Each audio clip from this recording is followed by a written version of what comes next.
Car देशाच्या उपराष्ट्रपती पदाची निवडणूक पार पडली आणि यामध्ये जर आपण पाहिलं तर एनडीएचे सीपी राधाकृष्णन हे नवे उपराष्ट्रपती झालेले आहेत। संपूर्ण या निवडणुकीमध्ये जर आपण पाहिलं तर इंडिया आघाडीची मतं फुटल्याचा आरोप केला जातोय। शिंदे गटाचे खासदार नरेश म्हस्के यांनी असा आरोप केला आहे। महाराष्ट्रातील देखील मतं फुटल्याचं बोललं जाते। आपल्या सोबत काँग्रेसचे खासदार आहेत अमरावतीचे बळवंत वानखडे। भाऊ काय सांगणार? नरेश म्हस्केंनी म्हटलेलं आहे की महाराष्ट्रातली देखील मतं फुटलेली आहेत, म्हणजे अर्थात महाविकास आघाडीच्या खासदारांची। मुळातच इंडिया आघाडीकडे स्पष्ट बहुमत नव्हतं किंवा ती संख्या जुळत नव्हती आणि जे म्हस्केंनी आरोप केले आहेत की महाराष्ट्रातलेच फुटले। हा देश खूप मोठा आहे आणि देशातील संपूर्ण देशातील आमदार असतील, लोकसभेचे खासदार असतील, राज्यसभेचे खासदार असतील, हे सगळे मतदान करतात आणि जे म्हस्केंनी आरोप केला, हे दावा केला, तो मला असं वाटते की जे काही आपण ज्यांची चाकरी करतो त्यांची काहीतरी शाबासकी मिळवण्यासाठी हा त्यांनी स्वतःचा मोठेपणा करून घेतलेला आहे। पण उलट महाराष्ट्र याच्यात बदनाम होतो हे कुठं त्यांनी पाहिलं नाही। कारण मतं महाराष्ट्रातले फुटले हे ते जर सांगत असतील तर निश्चितच यामध्ये महाराष्ट्राची स्वाभिमानी महाराष्ट्राची बदनामी होतोय।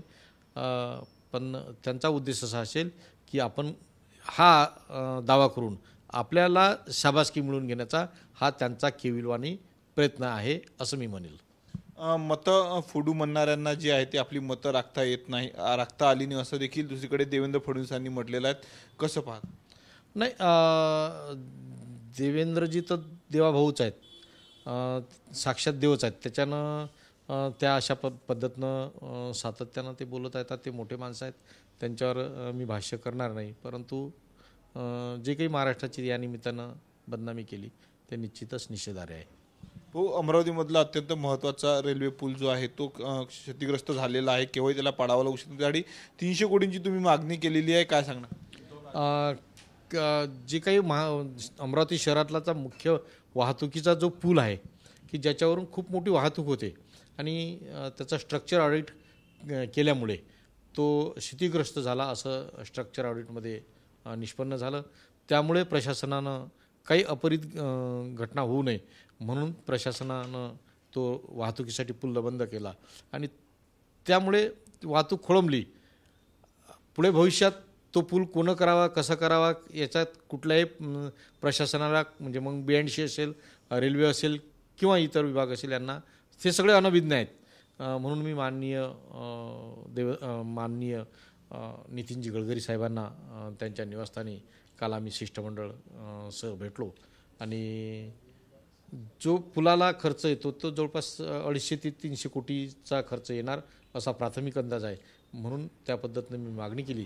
पण मी या निमित्तानं गडकरी साहेबांचे आभार मानेल की त्यांनी लगेच हो म्हटलं, परंतु तो सेतुबंधन या योजनेखाली तो पूल प्रस्तावित राज्य शासनाकडून माझ्याकडे पाठवा हे त्यांनी स्पष्ट सूचना दिल्या आणि त्या संदर्भात मी राज्य शासनाकडून तो प्रस्ताव त्यांच्याकडे देण्यासाठी प्रयत्न करेल। एक शेवटला प्रश्न, राज ठाकरे आणि उद्धव ठाकरेंच्या भेटी काही कालावधीमध्ये ज्या त्या वाढलेल्या आहेत, आज पुन्हा एकदा जर आपण पाहतो उद्धव ठाकरे राज ठाकरेंच्या भेटीला गेलेले, जवळपास 1 तासापेक्षा अधिक वेळ दोन ठाकरे बंधूंमध्ये चर्चा झालेली आहे।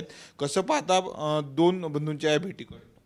तर निश्चितच ती आनंदाची बाब आहे शिवसैनिकांना, तर ते पूर्ण आनंदाची बाब आहे। कारण दोन भाऊ एकत्र येत असतील किंवा कुटुंब एकत्र येत असतील ते कुठेही त्याचं स्वागत केलं पाहिजे। यात राजकारण असेल किंवा कौटुंबिक कारण असेल तर ते या निमित्तानं काही एकत्र होतात, त्याचा आनंद आहे। राज ठाकरे जर सोबत आले महाविकास आघाडीसोबत तर तुम्हाला चालणार का? पक्षश्रेष्ठी जो काही निर्णय घेतील, कारण हा जो प्रश्न आहे हा पक्षश्रेष्ठींच्या अखत्यारीतला विषय आहे आणि पक्षश्रेष्ठी या संदर्भात त्या बाबीवर, ह्या ज्या काही घडामोडी आहेत त्या बाबीवर ते पक्षश्रेष्ठी विचार करेल एवढं निश्चित। नक्कीच हे होते अमरावतीचे खासदार बळवंत वानखडे। कॅमेरामॅन अनिकेत दातोंडेसह मी स्वप्नील उमाप, TV9 मराठी, अमरावती।